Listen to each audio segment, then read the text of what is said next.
We have a view for you from our outdoor weather lab. You can see here it is really kind of coming down here in Denver. The wind is blowing as well. Let's get right over to Chris Spears, who's tracking all the storms across the state. Chris? Yeah, you can hear it on the roof. It's really coming down here in the city. I'll have to go check that rain gauge in just a bit. We're much cooler than we should be for this hour of the day, this time of the year, due to extensive cloud cover really across the high country and out across the northeastern plains. A lot of 50s and 60s in the mountains, 70s on the northeast plains. Warmer in the southeast. You had a lot more sunshine, 80s to near 90 there. Same thing out west. Grand Junction, not too far from 90 degrees. Rain on the lens here at CBS 4, 79 and 63. The official numbers at the airport, 77 and 66.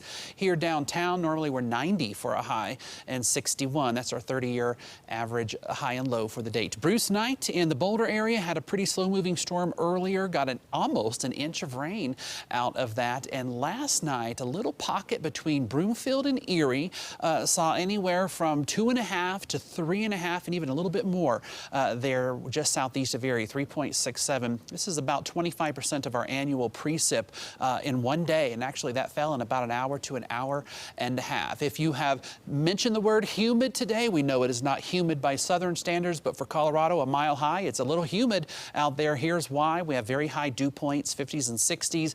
Dew point lets us know something about the actual water vapor in the air, how much we have. So we pay attention to that number. And when you have this much water vapor, any storm has the potential to produce flash flooding. So from southeast Colorado all the way up I-25 and across the high country, flash flood watches continue through tonight.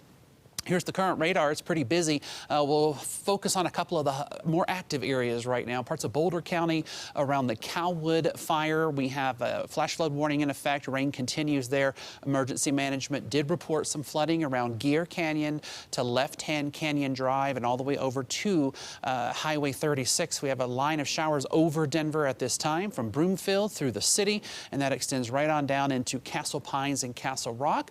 It's just moderate rain, but it is coming down. Park County, you have been very wet today. We have another batch of rain working in. Flash flood warning continues here. It does include Como and Fairplay. Down south in the Wet Mountains and Sangre de Cristo Mountains, we have issues around Rye, Silver Cliff, and West Cliff.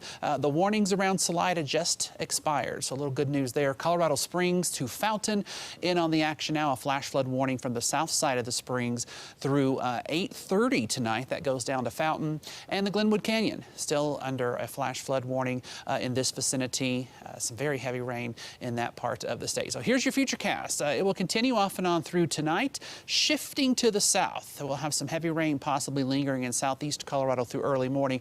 Now tomorrow the storms are back, but here's the difference. We think it will favor the western half of Colorado compared to the eastern and central parts of the state. Doesn't mean the storm chance is 0, but it's a lot lower. So tonight still a 50% chance here in the city to see a storm, down near 60. Tomorrow low 80s, lower storm threat, below normal temperatures. Statewide tonight, 50s, pretty common all across the state, some 40s up high, a few 60s down low. Tomorrow, with the cloud cover, much cooler still. This air mass will stick around for another day. 70s and 80s, pretty much statewide.